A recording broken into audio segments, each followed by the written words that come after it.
dear listeners. I wanted to mention before we dive in that today's episode, Jennifer and I talk about some very sensitive topics: addiction, childhood abuse, and the challenges that families face when they have a loved one that's struggling.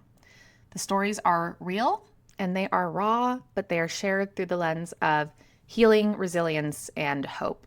Please listen in a way that feels safe for you. If you need to pause, skip, come back to it, whatever you need to do. My intention with this conversation is that it feels like a hand to hold as we walk through the hard toward the healing. So, with that said, let's get into today's episode. Hello, and welcome back to Cozy with Chelsea. I am Chelsea, your host, and today on the podcast we have Jennifer Chase. Jennifer is someone who brings not just professional wisdom, but deeply personal experience to one of the most complex and emotional challenges many families face: addiction. Jennifer is a certified life coach who specializes in helping the loved ones of addicts navigate the chaos, shame, and grief that often come with addiction. She's not just a coach, she's also a woman in recovery, the daughter of an alcoholic, and the mother of a recovering addict. Jennifer knows this journey from every angle, and she's turned that pain into purpose by helping others find clarity, set boundaries, and begin to find peace. So, welcome to the podcast, Jennifer. Thank you. I'm so glad to be here. I thought we could start by just having you share about yourself and your own journey. So, I'm wondering if you can take us back to the beginning. When did you first realize addiction was part of your life? I would love to. So I am the youngest of three children. Actually was born in London, England, and have kind of lived all over this country and obviously parts of the world. In my family, as far as I've been able to find, so four generations down my mom's side and four generations down my dad's side, all sort of dance in this disease of addiction. So most of that was alcoholism. I had a grandma that was an opiate addict in like the 60s before that was kind of a thing to be. But for the most part, my family dealt with alcoholism. And my dad was an alcoholic. And unfortunately, I am also part of a statistic that says one out of every four girl and one out of every four boy that is raised in that dynamic is sexually abused. And I was sexually abused by my mom's father. So for me, there were a lot of common denominators in my life, right? Like if my dad loved me or if I was lovable, then my dad would be consistent. And I would know when he was going to show up and either be my guy, because my dad was my guy, right? Was he going to be my guy or was he going to be drunk, right? If I was enough or lovable, my grandfather wouldn't have hurt me or my mother would have protected me or, right? I came up with all of these scenarios in my mind that if I had just been enough, then my childhood would have looked different. And I remember at the age of 4 was the first time that I sort of barricaded myself in my bedroom, if you will. Like, think of a 4-year-old, like I had all my stuffed animals, all record players and stuff that I could get in my bedroom up against my door to keep the outside world from getting in, right? And I learned at that age that isolation was the safest place for me. And I didn't know, obviously, at the age of 4 what to do with that information, but I really started kind of observing the world at that point, looking for ways that I was unlovable and then isolating because of that feeling.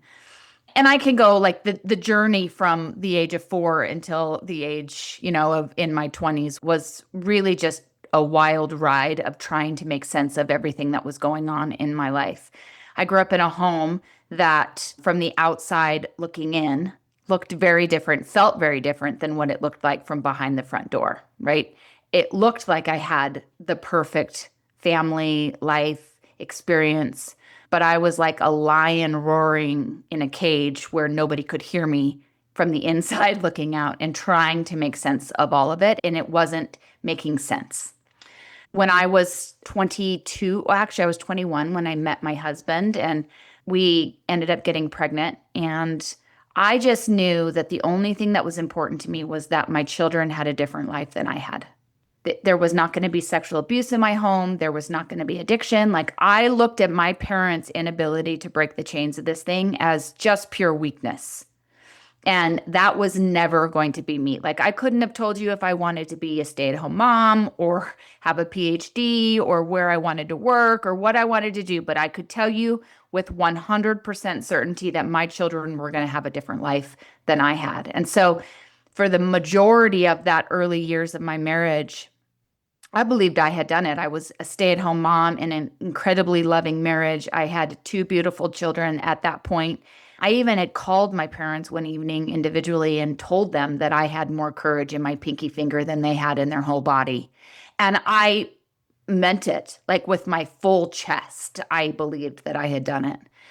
And then one Friday afternoon, I had a headache, and I'd suffered with headaches throughout my life and had had lots of sort of MRIs and CAT scans and all of those things. And so my husband had taken me to the hospital, and they had given me a shot, and I had gone home and gone to sleep. And my husband had taken my kids out. There was a football game on that day, and somebody had called and woke me up and woke the dog up, which in turn made me get up. And when I stood up, I knew something was not right. And we went back to the hospital, and I was diagnosed with a hemorrhaging brain tumor and given about 12 hours to live. And I tell the story, I had been about 2 weeks removed from that surgery. Obviously, they didn't know if I was going to survive. I had had to say goodbye to my children. I had to say goodbye to my husband. And so I survived. I was about 2 weeks removed from that. And I'm laying in my bedroom. High. I could hear my family out in the living room. They were playing and laughing and joking around. And in my house, you threw balls and it was just chaos, right? And I could tell they were playing a game that I was familiar with.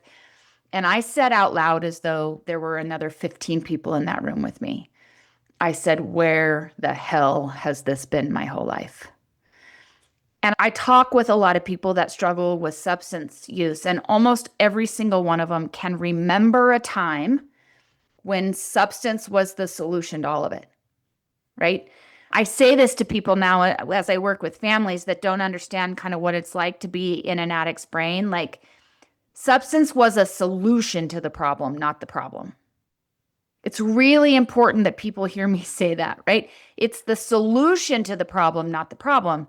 And so for me in that moment, when I said, "Where the hell has this been my whole life?" It was the solution to, being abused as a child, or having an alcoholic dad, or having a mom who I didn't felt like protected me, or my siblings that I didn't think liked me, or the fact that I had just had to say goodbye to my children 2 weeks before. Like, in that moment, I could finally breathe. I could finally take a deep breath. I could finally fit in my skin.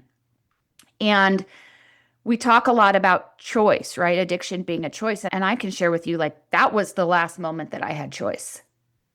Like, after that, it was game on. I had found my solution. I was finally going to be okay. And the benefits of this thing outweighed the consequences like tenfold, and did for a long time. And of course, as it does with all of our stories, it didn't last, right? The honeymoon period of the substance doesn't last. And the conviction that I had for my children to have a different life did not come true. When I got sick, my kids were 2 and 5. And when I got sober, my kids were 18 and 21. So they most definitely felt the effects of having a mom that was an addict. I became the mom that nearly killed their kids in the car by driving under the influence. I swore after experiencing that as a child that would be nothing I would ever do. And of course I did, because that's what happens when you're an addict, right? You start behaving in ways that are so far outside of your core values and your core beliefs. And the truth is, not only did I not break the chains of this thing for myself, I found out when my son was a senior in high school that, I can soften this, but this is the truth. I had inadvertently become my son's drug dealer, and he had also become addicted to opiates. It became his solution, right? So he started dealing with his own mental health, anxiety, and depression, and the experiences that he had having a mama that was an addict. And like me, I had modeled that my only coping skill in life was substance. And so when he started struggling in areas, of course, he did what was modeled to him and started using substance himself. And they were just so readily available in my home, because I was not aware what was happening, that he had become addicted before I had realized what was going on. And for your audience, I wish I could say that was the day that I never used again. That was like, oh my gosh, how could this happen? How did we get here? I'm never using again. And it wasn't. It was the beginning to the end, but it certainly was not the last day that I ever got high. And the journey of being a mama and watching the torment that my son went through continues to go through in a lot of ways, right? Because this isn't the solution to the problem, it's the problem. So when we stop using, we still have to deal with the problem. So watching that, people ask me what has been the hardest hat that you've worn, whether it's the daughter of an alcoholic or an addict yourself or a mama of an addict. And I would say, without question, the most challenging part of this is walking alongside my son and watching his challenges and his pain and my fear of navigating this disease. I was going to ask because I know that you're the mother of a recovering addict. And what does that look like? Because he's in recovery, right? He is. Yep. Yep. He got sober in September of 2020. So I think it's a challenge. So my son, again, I keep saying this, but it's so important. Like, it's not the problem, it's the solution to the problem. And my son struggles with anxiety and depression and chooses, and he gets to choose not to be medicated in this. And so we do some roller coaster with him in sobriety. And that, as a mom, brings up all the fears, right? Brings up all, like, I instantly go into, like, how do I fix this for him? How do I make this better for him? Not only am I addict in recovery, but I am a codependent enabler in recovery too. At least I try every single day. And so that's my fears just trigger, like, how do I fix this for him? I don't want him to have to do anything hard. And that's, I think, why I'm able to sort of come along families in this journey and help them, because I know to the core of me what that feels like when you have somebody that is so desperately trying to maintain a healthy, happy, peaceful existence, but their mental health kind of takes them on a ride sometimes, which can be a struggle for sure. Yeah, absolutely. And I'm curious with, what was the turning point for you? Well, him in a lot of ways, right? Although it wasn't the day that I got sober, it was the day that I started understanding the impact that my addiction had on everybody's life. And why it took that long, I have no idea, right? Why it wasn't the time I almost killed my daughter in a car, I have no idea. But there was something about being complicit about my son's addiction or substance use that really just made my shame almost more than I could bear. And this is what I know about addiction. I will use, anybody will use, as long as the benefits of this thing outweigh the consequences.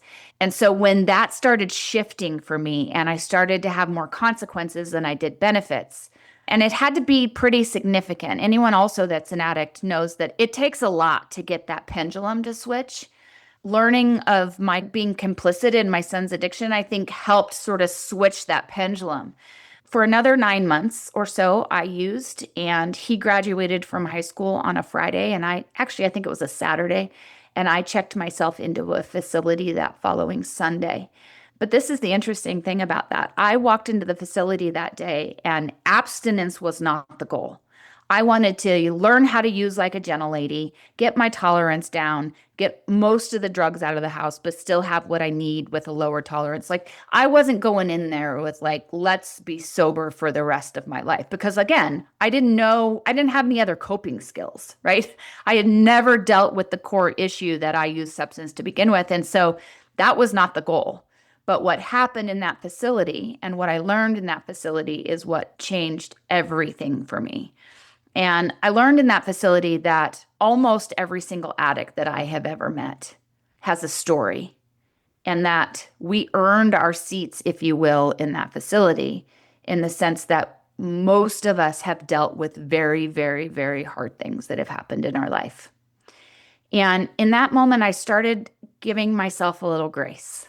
I started understanding that the proverbial cards, if you will, that I had been dealt in my life had been a challenge. And I love this quote by Maya Angelou, which says, "We do the very best that we can until we know better. And when we know better, we do better." And that was the kind of what I started believing in that treatment facility. And I started connecting with other individuals that understood the level of my shame, understood how much I hated myself when I walked in there, understanding how much regret that I had about how my life had played out like this. And by the end of those 28 days, I walked out of that facility and realized that the only way that I could even begin to help my son was to help myself. It sounds like you said the consequences have to outweigh the Yeah. benefits. And so your son was that consequence that outweighed the benefits. Well, and I think that that's one of the things I try to help families navigate, right? And you got to get here on your own. It's not you're not going to, sit with me for a session and all of a sudden the light bulb's going to go off. It's like, "Oh my gosh." I mean, it might. I hope it does, Yeah. but you got to get here like as a mom. So take out the fact that let's just say I'm a mom, right? The consequences of my enabling have to outweigh the benefits of my enabling in order for me to stop enabling, right? We can think about this from like a health perspective. Like the consequences of not eating well have to outweigh the benefits of eating poorly in order for me to start eating well, right? It's human behavior. I think that that's what's so important for families to understand is your loved one is never getting sober until the consequences start outweighing the benefits. Because you work with families that have someone in addiction, right? Yep. So I work with moms and sisters and dads and all the people that are trying to figure out how they can contribute to the solution rather than continue to contribute to the problem. And I heard you say a lot that the substance isn't the solution to the problem. Can you talk more about that? Yeah, so substance is the solution to the problem, right? If you think about if we just use my life as an example. So I didn't know how to process being sexually abused by my grandfather or the inconsistencies and struggle that I had being a daughter of an alcoholic or having a mom who, in my opinion, woefully underprotected me throughout my life, not just with her dad, but just throughout my life. I felt pretty underprotected by my mom. And I didn't have the tools to deal with any of those things until that proverbial moment that I told you about in my bed when I was like, where the hell has this been my whole life? In that moment, it was like I don't know how to describe this for people that don't understand it, but it was like I'm in the Arctic minus 60 degrees, and somebody finally brought me inside, gave me a blanket, and put me next to a fireplace. And I was like, oh my gosh, I thought I was going to die, but I'm going to be okay. Right? Like my whole life up until that 29 years, I felt like it was fight or flight. I felt like I was constantly, I don't just miserable, tormented. Mhm. And that moment of substance was like, okay, I got a cozy blanket, a warm fire. I'm going to warm up. I'm not going to die and I'm going to be okay. And that's what I mean by the benefits. Like the benefits are substantial, substantial. And so the consequences of this thing have to be equally substantial sometimes in order to get that pendulum to switch. And oftentimes, because I'm uncomfortable watching that pendulum switch for my child, right? Them enduring that much discomfort or pain or consequence, I go in and make it so that pendulum doesn't swing so wide. And then they stay an addict. And I'm like, I got to take some responsibility for it because I'm the one that's keeping that pendulum more balanced. The whole time that you're speaking, I'm just thinking about my own experience, which isn't the same, but I stopped drinking alcohol more than 2 years ago. And now I'm trying to think like, did I have that first moment that you're talking Yeah. about? And the first time I ever drank, maybe this is a common story too, but the first time I ever did, I chugged a water bottle of Captain Morgan and like passed out. And it was not a good situation, but that was the first time. Yeah. And my point though is that I did start to realize that it was a tool I could use to fill whatever, that void was. And for me, I often think about it as like numbing out. It was just if I'm stressed, if I'm anxious, if I'm sad, it, and then at a certain point, if I'm happy, if all of Yeah. it just Yeah. turns into this substance that becomes all consuming. Yeah, when I was in college, not obviously, I guess not everybody does, but I overdrank, right? I would consider myself a binge drinker because again, I was hyper aware. I was never going to be an alcoholic. And so alcoholics drink 7 days a week. So I'm going to drink Thursday, Friday, and Saturday, and an occasional Sunday. And I might black out, but that's still like my understanding of alcoholism was that it was every single day. And although I wouldn't consider myself addicted to alcohol by any means, I don't drink it, obviously, but even then I could take it or leave it. But this is what I started to learn when I drank alcohol, which is if I drink more, I will be less anxious. If I drink more, I will be funnier and this boy will like me. If I drink more, right? If I use substance, something about my existence will be better. And Mhm. I didn't have the ability to make it better without substance. Like I didn't have that coping skill. I had never really learned how to do hard on life's terms, right? Mhm. And so, you speak about that. It's like, I'm to the point today where it's like, I don't want anything in my life that changes my ability to deal with hard. I Yeah. want to deal with hard with all the emotions and all the feelings and all the experiences. But I would say 99.9% of people that are addicts are using it to feel differently about stress, anxiety, shame, right? Something to change your present experience. Yeah. And even for me, a big piece of it was insecurity. It was a way for Oh, me to overcome that, yes.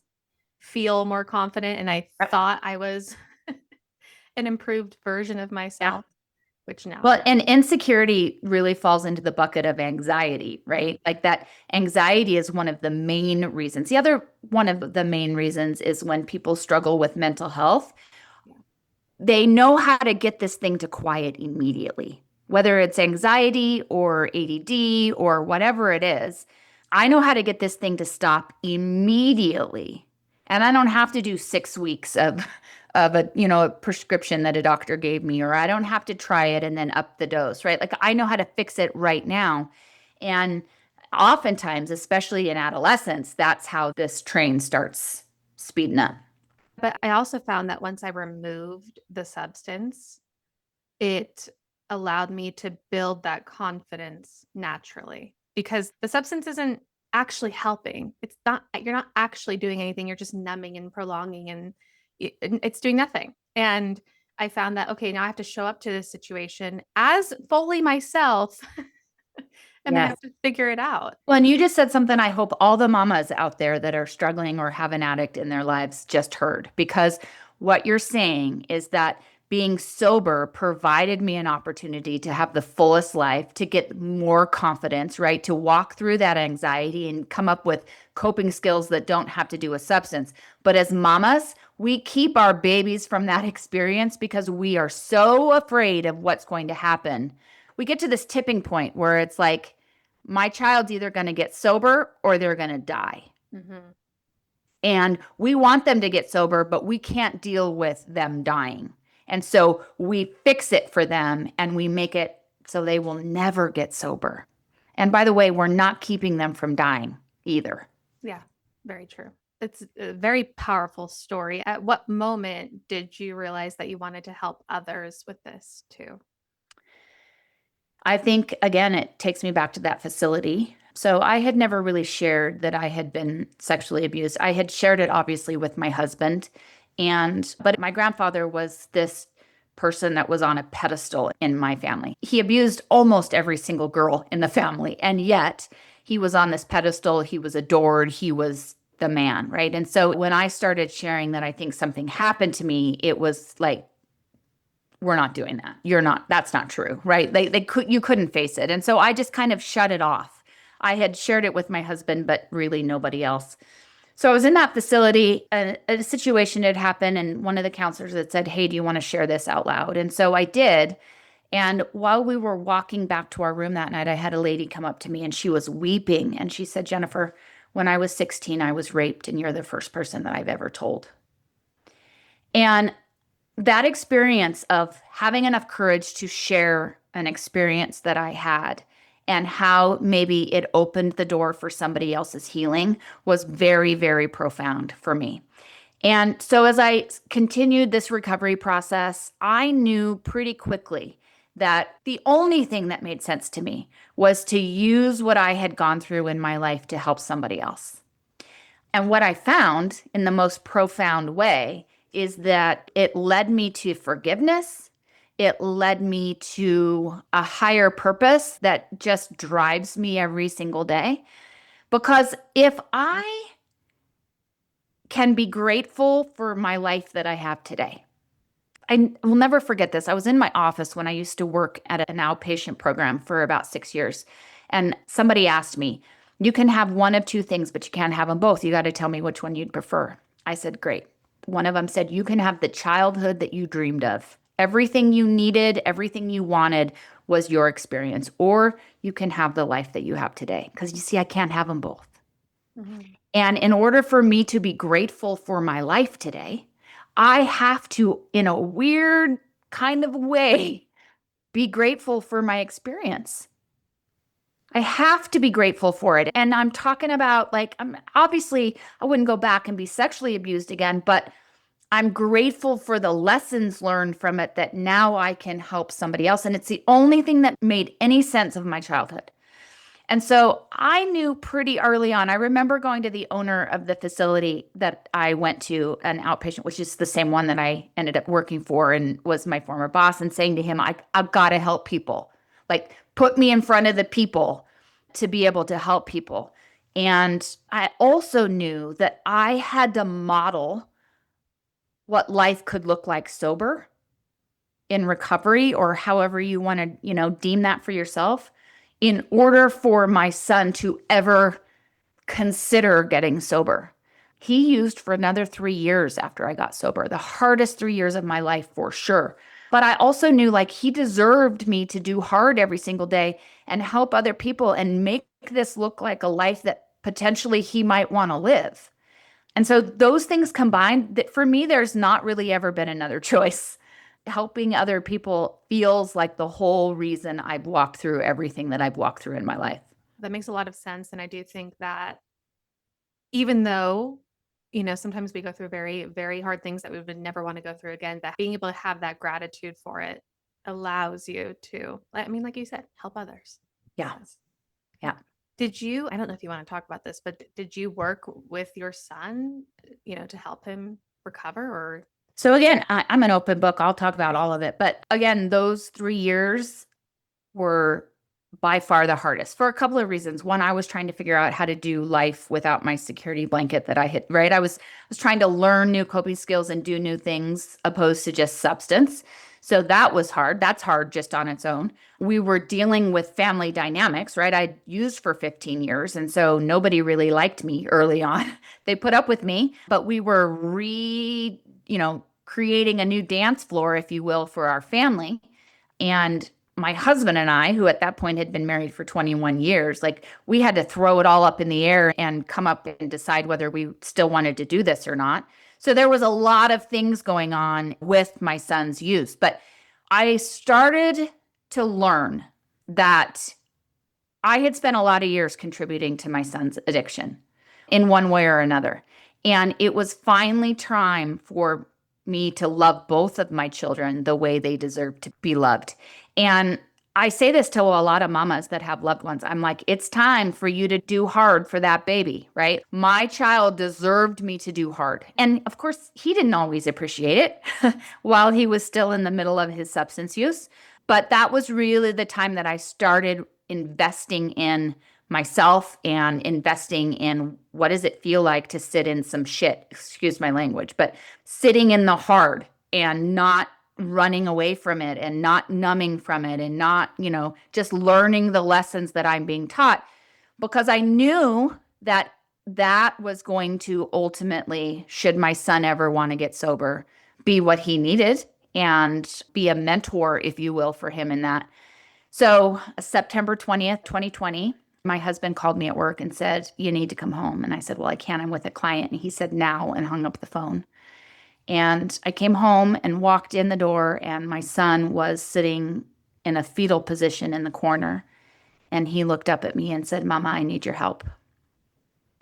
And I didn't know if we were going to get there. I really didn't. I think anyone that's walked through this, you never know when you're at that tipping point that I talked about, whether somebody's going to get sober or something else is going to happen, right? And my son was very suicidal throughout the last years of his addiction. And so it was always a fear that I had to deal with. I didn't know the outcome of this. But in that moment, I was like, okay, here's some numbers, right? I didn't do it for him because he's got to have the confidence to know that he can pull himself out of this. But of course, I had some resources because I worked in the field. So I gave him the numbers. I said, here's some different options, call some people. And we ended up getting him to a treatment facility that it was during COVID. It was a little crazy and messy, but we got him there. And it hasn't been a straight line for any of us. And that straight line doesn't mean anyone's relapsed or anything like that, right? It just means it will be my life work and his life work to learn how to do life on life's terms and to deal with our shame. I shared on TikTok a couple of days ago, like there are still times where I wake up buried by shame. And I've still got to do the work to figure out how to walk my way out of that.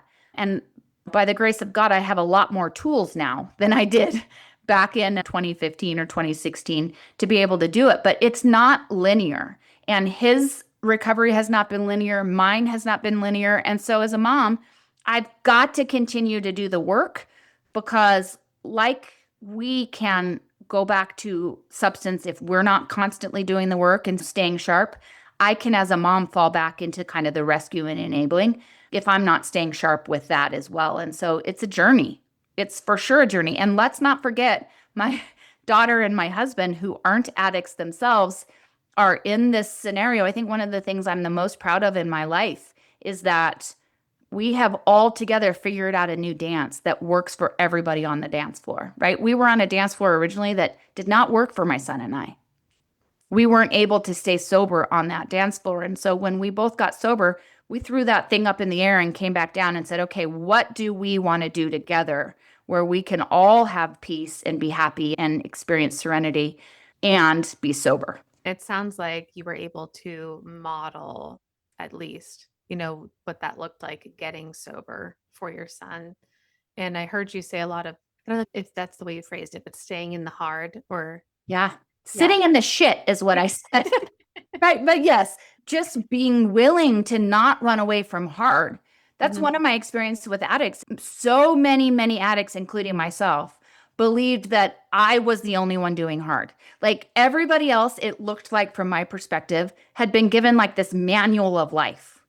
Like I'd watch my sister and brother, and it was like, oh, if your heart's broken, page 135. If you get a flat tire, page 79. Like I'd watch them just go through life like they had it figured out. And I felt like when I was born, they were like, sorry, you're going to have to, we're out of print. You're going to have to figure out how to do this on your own. And that's my experience with a lot of addicts is they feel like they're the only ones doing hard. And it's false. It's false. One of the most important things in my sobriety was like, what coping skills do I have outside of substance for me to do hard? Because newsflash, life is hard for everybody. And some of us are just able or less resistant to sitting in it. And some of us are very, very resistant to sitting in hard. What did that look like for you? I mean, I experienced that because I had no longer alcohol to turn Yeah. to. So you have to just feel what you're feeling. But what did it look like for you? What were the coping tools that you used? What did that look like? I think this is a really interesting question and an important one. This is true for not only people with substance use, but also people that rescue and enable and are codependent. So I think this is really important because, again, we do the very best until we know better. And when we know better, we do better. And I learned that my coping skills were not sufficient to stay sober, right? I mean, obviously, because the only one I had was using substance. And so I think it's really important as people explore this. And I felt like I was exploring it with blinders on, really just trying to figure something out. There's a lot that you can try. I think there are some that are more beneficial than others, but I can just share with you what I've learned. So, also, I have chronic pain. Again, I have nerve damage from that brain surgery, and I also have rheumatoid arthritis. And I knew the day that I got sober that pain was going to be part of my story. So, what are you going to do with it? Because can't use opiates, don't want to use opiates. So, what are you going to do?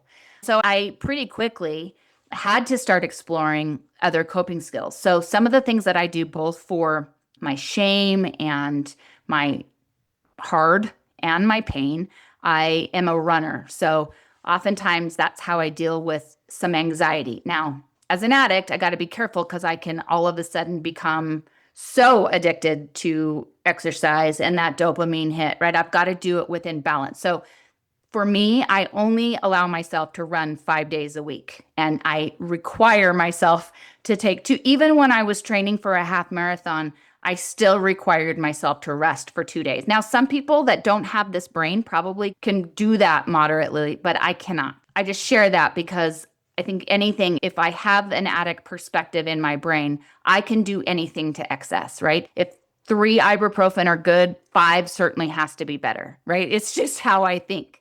So I exercise, I run. I use that a lot for my anxiety. When I'm feeling a certain kind of way, that's one of my first coping skills. One of the things that I do for my recovery is in the evening, I do sort of an inventory, if you will. I check in on what my day was like. And at that point, I do a whole bit of journaling about the hard things that I've been experiencing or the fear that I've been experiencing or whatever it is, and a reflection of how that day went, right? Is there an amends that I need to give to somebody? Do I need to look at some resentments that I have and process it that way? And then in the morning, I do meditation in a moment of considering what my day is going to look like from a place of gratitude, from a place of meditation. And those 3 coping skills have been very helpful for me. And for the most part, when my life is good and it's normal, that works. But every once in a while, I've got to kick in other things when something is hard, right? When one of my kids is struggling, or because look, the mama's only as happy as their least happy child. And especially when you're an enabler. So anytime my kids do any bit of struggling, then I have to kick in some more coping skills. And so some of that can be nature for me. I love to travel. And so every once I'm going to London in next week, by the way, which I'm so excited about. But so different things that I can do that can kind of ground me, if you will, get my nervous system back in a good place.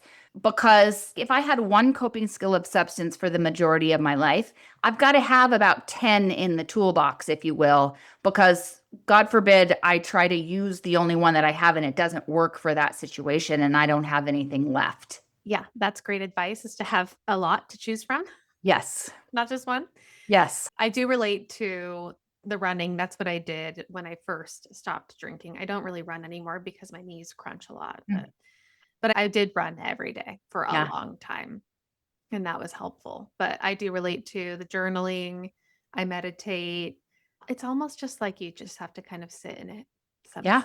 Well, and journaling and meditation are a way to sit in it, right? Mhm. So when you give practical ideas, okay, you say, Jennifer, I need to sit in it. How do I do that?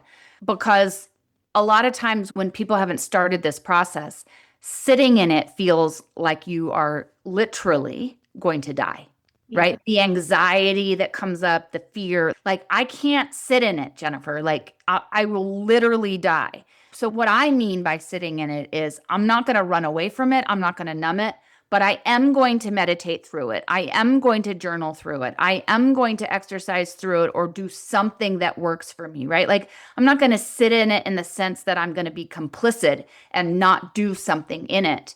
But what I'm saying when I say sit in it is not run away from it and not numb from it. And I think it's important, anybody that's not even an addict that struggles with codependency, like, they're not very different, if I'm being honest. And there's going to be a lot of people that aren't happy for me to say that. But the thing is, I use codependency as a means to numb the reality of a situation, right? I think if I can try to control an outcome, then I won't have to deal with my fears or sit in the discomfort of that outcome if I don't control it, right? And they're very, very similar in nature, other than one substance and obviously one isn't. So as a codependent, I got to learn how to sit in it. I do. Because if I try to control outcomes and I remove consequences from my loved one's life, where that balance of that pendulum, then I am contributing to the problem. And I think we can all agree nobody wants to be contributing to their loved one's addiction. No, and it's important to recognize that is what you're doing, even if you Yeah. know that you're doing that. Yeah.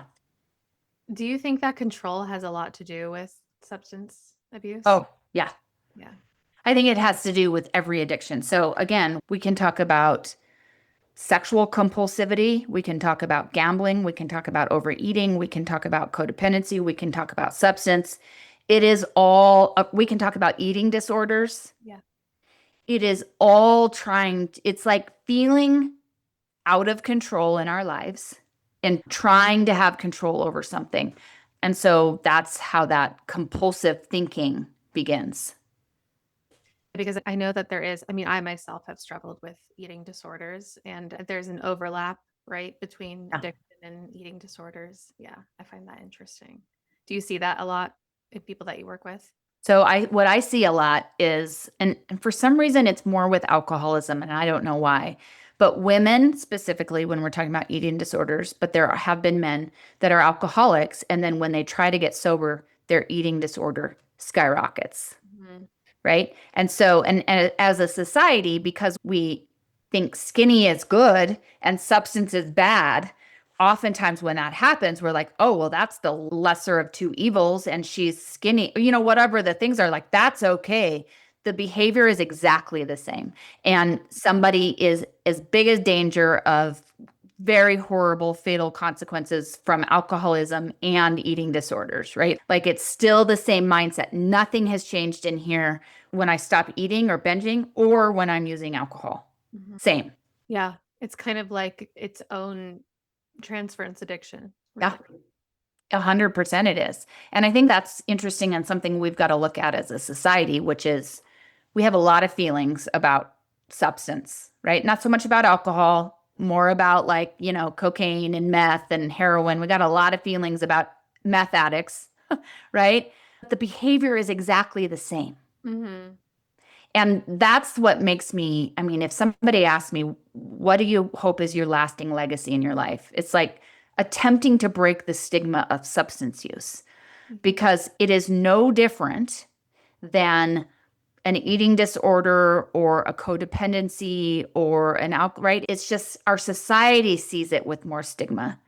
But the core belief, the core understanding is the same. And so, as a society, if we could start looking at that, I think that really having more compassion and empathy for those folks is what's needed because it is the same. Absolutely, it's the same, and that's a huge problem I have, and I always talk about, well, I can only talk about it with some people Yeah. because most of my people don't get it, but I mean, with alcohol, it's a substance Yeah. that many people are abusing. I think there are a lot more people struggling with addiction that might not even know that they're struggling with addiction. That's how I felt too, especially with getting sober, because I knew, I mean, you said it so many times, but the consequences have to outweigh the benefits. And I got to that point where it's like, I feel horrible Mhm. all the time. And I'm doing things I don't want to do when I'm drinking. And I'm there. I mean, the list goes on and on. They just don't understand Yeah. that alcohol is the same. It's still a substance that you're abusing. I've had to sit in many social situations and almost defend not drinking alcohol. Hmm. Right? Because I don't use substance. And so nobody's ever asked me why I don't use cocaine, but everybody asks me when I'm sitting in like, you drink nothing? Like, why would you get sober? I had a friend one time, oh, no, no, she had a brain tumor and then like was justifying for me why I don't drink alcohol. And, it goes farther than that from our society. It goes from well, I deserve to have a drink at night, or I deserve to let a little steam off, or right, the mama's wine club, whatever it is. It's so hard sometimes because I see people suffering with this sort of stigma that I can't drink like I drink differently than everybody else. But it's so part woven into our social society that quitting seems unbearable. Well, it's expected. Yep. I mean, that's how it was in my circles, in my family. Not to mention, I have plenty of alcoholics in my family, and still the expectation was that we're all still heavy drinkers. This is what we do. Yeah. And when I was removing it, I would say most of my friends and family did not understand, and some were even against it, which is really incredible considering the damage that it does and the damage it was doing to me. And I expressed that. And Right. still, They want you to drink. I don't know what it is about alcohol, if it's just something that more people do than other substances, or the way that it's marketed to us, or just the amount of time it's been socially acceptable. I'm not sure what it is, but there's something about that. Yeah, But it's not good. Right? I think what you're talking about right now is I've hinted a little bit about this dance floor, if you will, about families having to. So if you will just allow me. So if you think about like my family of origin, so my mom, my sister, my brother, my dad. So we waltzed. Let's just say that was the dance floor that we were on. And I knew pretty early that I didn't particularly like the dance of waltzing, right? But it's like I'm clearly the weird one or the broken one here because everybody seems to really enjoy this, and why can't I enjoy this? So when I got sober and got off this dance floor, it was like I realized, oh, I like to tango. So if you think about this yourself, right? Your family waltzes, you like to tango. And oftentimes when our loved ones get sober, it's like you get back on this waltzing dance floor tangoing, and you can imagine the chaos that happens on this dance floor with one tango and the rest of the people waltzing. And it's interesting. And one of the things I try to really help families understand, because oftentimes we send the message, whether actually saying it or modeling it from behavior, right? We say to our addict trying to get sober, we don't want you to be drunk because that was problematic for us, right? We didn't like who you are. We didn't like when you yelled at us or whatever. But you need to waltz with the rest of us because we're all waltzing. So you need to learn how to do this sober. Mhm. And what I say to families is there was no amount of wanting or desiring or all that's going to get me to waltz. I could not waltz and be sober. So I have one of two choices. I'm going to be on your dance floor and I will relapse and I will be drunk or I will be high, or I have to get all the way off of your dance floor and cut those relationships out of my life in order to be sober. And so, what I'm trying to teach families to do is like, let's not tango and let's not waltz. Let's come together and create a dance where everybody is going to be okay, where everybody is going to be able to have peace and serenity and joy and all of the things together. But that requires all of the people that were waltzing to understand that there's a problem and a desire to stop waltzing and learn a new dance. And many families are, right? They just don't know how to. Some are like, sorry, we're heavy drinkers. You should be able to drink with moderation. I don't know what your problem is. And so I have to get off of this dance floor altogether. That word moderation, my mom's one of her favorite phrases is everything in moderation. Mm. And I just could never get on board with that. I'm like, I wasn't Yeah. designed that way. I identify as an all or nothing person. So I don't know if that's common, but No, it 100%. I mean, we are the most black and white thinkers of all humans. I just literally did a TikTok today on one of the things I've been struggling with lately is people with really big platforms, sometimes actresses or singers or whatever, talk openly, write songs, sing beautiful songs about recovery, but then also say things like, well, just because I'm sober doesn't mean I can't have a drink once in a while. Or they'll post a video of them walking down a hotel hallway, sort of intoxicated or on stage with a beer. And it speaks to, I think, why it frustrates me what you just said, which is most of us do not have that option. Mhm. Like, I can't just have one pill and it not turn into me burning my whole life down. Like, I can't do it. And so it frustrates me when people have large platforms because I don't know, maybe one in 15,000 people could do that. But for the majority of us, we're very all or nothing. We're going to have one drink and that's going to turn into 65 and I'm going to end up in jail and not know why kind of situation, right? And I feel like it can, it's a little dangerous to kind of give that message, but that's why, because most of us cannot do anything in moderation. Nothing. I can't do anything in moderation. I can't exercise unless I'm very aware of it in moderation. I don't eat normally in moderation. Like, I struggle with moderation in any capacity in my life. Mhm. I'm also not really interested in it. Yeah. No. No. That's how Yeah. I feel. Yeah. I don't know if that's good or bad, but maybe it's neither. It just is. Yeah. Just is. Yeah, I do though. I have a friend and she can have a drink every now and then, but she's a non-drinker. And I do think there are people that can do that. I'm not one of those people, but I just know that at least in like the sober, curious Mhm. community, there are a lot of people who can do that. My friend being one of them. And I do think it's interesting because even I myself, when getting sober, I didn't feel like AA was the exact right space for me, or I had preconceived notions of what that is. And Mhm. there were times I wanted to go, but I was like, I don't think I'm, enough for this. And I think a lot of people feel that way, even though they want to reduce drinking or stop drinking altogether. I want people to find their peace and their joy and their serenity in any way that they find appropriate for them. The concern that I have is people with large platforms Mhm. setting a message because you know as well as anybody, like when you first get sober, oh my God, you want to be able to use like a gentleman, right? You want to be able to use normal. You want to be able to have a glass of wine at a social event and that not end up like we want that so bad for ourselves. And for many of us, that's not the case. And again, I Yeah. think, I think my 1 in 15,000 probably was a little dramatic, but I do think there are people that are able to experience that. My concern is with people with large platforms Yes. to sell that message to the average person that's not capable of doing it, who is promoting sort of a recovery lifestyle, but feels a little bit disingenuous in the message.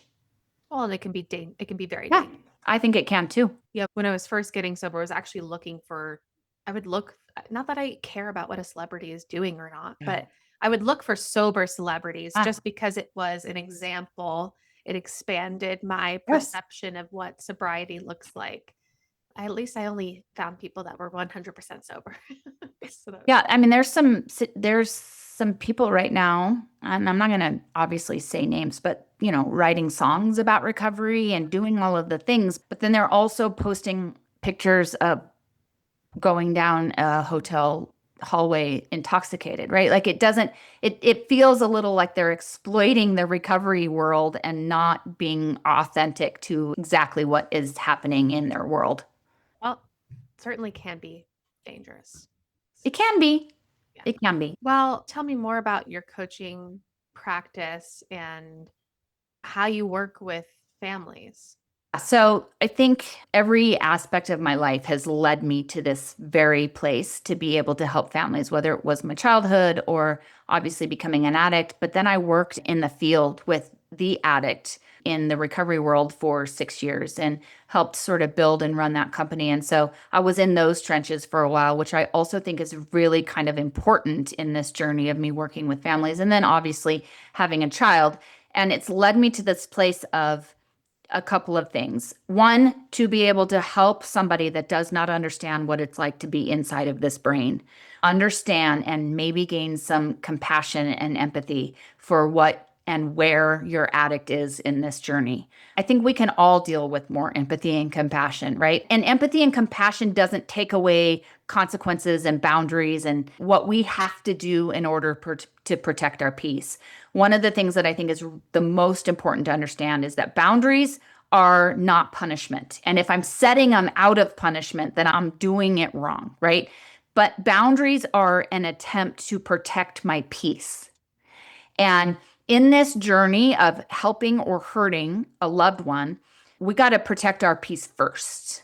And my whole thing now is to help everybody in their journey to peace. And I say everyone because I believe with my whole chest that if loved ones can find their peace and start contributing to the solution, you're going to find your addict moving closer and closer and closer, hopefully to recovery and hopefully to not using substance as their solution anymore. Now, that's not 100%. I wish I could say every single person I've ever worked with, their loved one has gotten sober. But I can tell you that there's a high percentage of people that have moved in that direction. And if they didn't move in that direction, what they did do is they built true, authentic trust and rapport with their addict, whether their addict ever got sober or not. And this all happens when we start looking at our own fears and our own complicitness towards the addiction and our, contributing to it. And it's hard and it takes a lot of work. And the people that come to me have tremendous amount of courage to say, okay, I want to see how I'm contributing because I love my addicted loved ones so much. I don't want to be part of the problem anymore. I work with people all over the country. I do a couple of different things. I have coaching calls where people can come together once a week, which I feel really passionate about because they start building connection with one another. I will never forget as long as I live. I was about 3 months sober, and my husband and I were driving in the car, and I'm just on cloud nine. Like, right? Like, I'm building connections with these people. I'm sober. I'm learning my solutions. I'm literally could not be more excited about life. And I'm telling him about this. And I look over at him and he is deadpan, almost white in the face. And he says to me, I'm so happy you found your people. What in the hell am I supposed to do? And I just looked at him and I didn't know what to say, right? And in that moment, I realized that having a loved one that is an addict is as isolating and difficult and all the things as it is to be an addict. And so, one of the things that's really important for me in these coaching calls is to bring community together. So, people that are like minded, that have the same experience, that understand how it can be shameful and be hard to have a daughter or a son or a husband that struggles with the disease. And so that's a really important part of what I do. The other thing I do is just individual sessions. So really pin down, create goals, help with boundaries. I share this story. I have a client who has about a 45-year-old son, if you will, living in her house with her grandkids. And she has a really hard time holding to boundaries because she feels like as soon as she holds to a boundary, her son's going to rip her grandkids away from her. And so we did tremendous amount of work for weeks to come up with a boundary that she could feel comfortable holding to 100% of the time and sticking there. And let me tell you what she decided. She decided that if her son does not untangle his socks, that she will not do his laundry. And she knew that was a boundary that she could stick to 100% of the time. And it gave her confidence to start building on her boundaries and looking towards protecting her peace. And that's what I help people do is like, let's start at the beginning. Let's start where we're at. Yes, the goal might be that you hold the ultimate boundary and he ends up not living at your home. I don't know. Maybe that's the goal, but let's start where we can be successful today. And so that's really a lot of what those individual sessions are is how do I help you get to a point where you can start contributing to the solution? And then the third service that I provide is every 6 months, we do beautiful wellness retreats and people come from all over the country. We talk obviously about addiction, but more importantly, it's about how do I find peace? How am I okay? How do I continue to have a growth mindset and a wellness mindset, regardless of what's going on in my family's life? Thank you, first of all, for sharing all of that. But the retreats, is that for addicts in recovery or is it for family members of people with addicts or It's been for family members. I'm open, I think, to as if my business evolves into something like that. But for right now, it's been only for the family members. Can you imagine? I'm just thinking about this as I'm talking to you, like having the ability to have both your loved one and the family, the addict and the loved one at a retreat like that. Like that seems like a beautiful opportunity for healing. And I'm open to all of those things. But for right now, we're just doing the loved ones. good to know? I think that would be beautiful, but Beautiful. okay, great. Well, I have a few questions for the rapid fire cozy round. The first one I have is, do you have a cozy go-to ritual when you need grounding? A very hot bath. I agree with that. That's one of my go-tos, but I do require a lot of bubbles. Yes, I like mine with just water, but Okay. but yes, it has to be very hot. No Epsom salt, Nope, just water. just water. Yep. hmm Okay, a book or podcast that changed your perspective. Interesting. This is an interesting question. There's a book and it's up on that shelf, but I can't remember the author called Loving What Is. And there are some things in that book that I don't agree with as a whole. There's some things about sexual abuse in that book that I don't agree with. But They have four questions. I know this isn't one word, but I'm going to answer it. I think Okay. it's very important. There's four questions that you ask yourself to sort of put pressure on some core beliefs or things that you believe to be true. And the first one, is it true? And oftentimes we're like, yeah, of course it's true. The second one is, can you know with all certainty that this is true? And oftentimes the answer to that is no, I cannot, right? The third one is, what do I believe if I believe that to be true? And the fourth one is, how would I be different if I didn't believe that? And I've walked through some really challenging things, specifically in the relationship with my mom, with those four questions that have been transformative for me. Yes, I can see how that would be. Yeah. I've worked a whole 12 steps on my mom, right? Like, I'm not, and if she were listening, she'd be like, yep, I'm sure she has. It's a complicated relationship. And so those four questions have been very, very helpful for me in my healing. Okay. I love that. Okay. Do you have a mantra or affirmation that you return to often? Yes. And I came up with this when I was still using. The mantra is, perfection is not required. Hmm. And it's not required for other people and it's not required for me. I say this like, if you have a coffee cup and you shatter it in my kitchen and I get mad, but you simply just accidentally dropped it, then I am expecting perfection from you. And so now if you come in and you throw it down on purpose, then you're an asshole. But otherwise, perfection is not required. And I need to allow people to be something short of perfection. And in order to allow them, I got to also allow myself. A little bit of release of control in that too. Yeah. Yep. Okay. What is a simple pleasure that you've rediscovered in recovery that maybe you have forgotten about? Running. Yeah. I was training for a marathon when I had brain surgery, and then 2 months after, I had my ACL surgery and was off and running on my addiction. And so when I got sober and rediscovered running, it was just so beneficial for me. You're making me want to run again. Maybe you run walk. Yeah.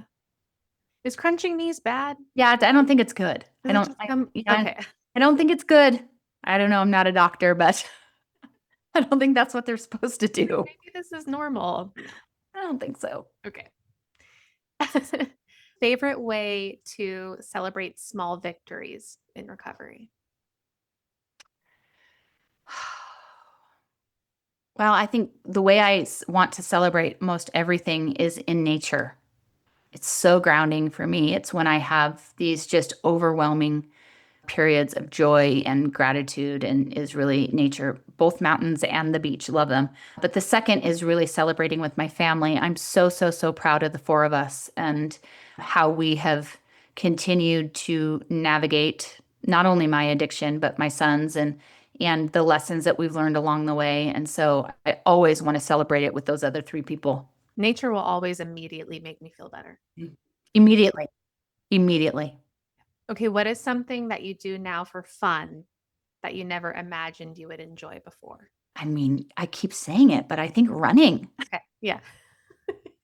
I keep saying it. But I think that that's it, because running's hard, Hmm. right? There's so many times when I've been running that I'm like, you can do hard things. You can do hard things. And training for a half marathon had nothing to do with running for me. It was all about doing something hard and not quitting and, all of the things. And the fact that I find joy in it now is pretty remarkable. My life looks so much different now without alcohol. Fun for me now is like going to bed at, if I can be in bed at 8:30, that's fun. That's what I do for So me. fun. Yep. Or also waking up not hungover. Also Yes. fun. Yeah, I was just talking about this on a podcast I did recently, but I had a lot of revelations when quitting drinking. And one of them was you never have to be hungover ever again. Never. Never Never. again. It's interesting because I still have, so my husband and my daughter still drink occasionally, and they sometimes wake up and they're like, I'm so hungover. And I try to have empathy and compassion, but I'm like, yeah, you don't have to be that way. Like, that's optional. You could Yeah. have just not drank so much. Yeah. Yeah. I got married and I didn't drink, which is great. I got to be sober for my wedding, but everybody else was Yeah. just, you know, Yeah. down for the count. It's like not to brag, but Yeah. I feel I great. I feel fine. Not to think I'm better than you, but I feel great. Okay, this is my second to last Okay. question. What's the most unexpected thing you've learned about yourself Mm, in recovery? that makes me emotional. I have a tattoo on my arm. You probably can't read it, but it says always enough. And sometimes it is a reminder, and sometimes it is a proclamation.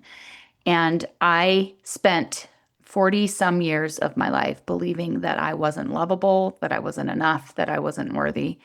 And recovery has afforded me the opportunity to push back on that belief. And I will forever, forever, forever be grateful that if I continue to do the work, that I will die believing that I have worth. I love that. And I do heavily relate to that as well. That was always a thing for me, and it still pops up is, am I good Yeah. enough? Am I worthy to be loved? But I do believe that I am now.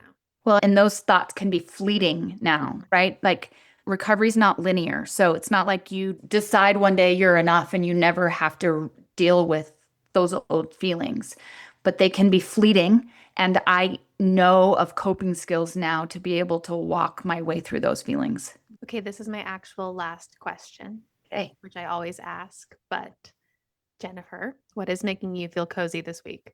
Both of my children have purchased homes in the last couple of months. And I think probably some mamas can relate to this, like them being settled and happy and in a really strong direction in their life makes me feel super cozy. That is crazy that that's yours because mine is that I purchased a house. Ah, I love it. That's wild. I wrote it down. I usually forget to prepare this part, but I did today. And we're actually closing tomorrow. Oh, I Yeah. love it. Yeah. So that's what's making me cozy. I'm just excited to put my stuff in it Ah, and make it feel like our cozy little home for our family. So I that's love it. It's been a dream to watch them kind of surrender into their lives, right? Like just take life on life's terms. They both met people that they love and adore and have built a life with and bought homes. And so I love that you're buying a house tomorrow. I think it can, especially those of us that struggle with being enough. Nothing ever really feels like home in a lot of ways, right? Because we haven't been able to sort of create that coziness, if you will, or that home feeling inside of us. And so I love that you are creating a life and buying a house and making it yours. thank you.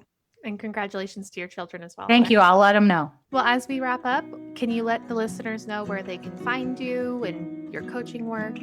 Yep. So my website is www.rise, R-I-S-E, addiction, the letter LC.com. That stands for life coaching, riseaddictionlc.com. And on there's you can connect with me, even if you just want to say, hey, I'd love to be in touch with people. Also on TikTok, it's at Jen Chase. And on both Facebook and Instagram, it's Rise Addiction Life Coaching. Perfect. I will link all of that in the show notes so that you can easily find Jennifer. Thank you so much for being on the podcast. Thank you. This was beautiful. Of course. All right. Well, everyone, stay cozy. Bye.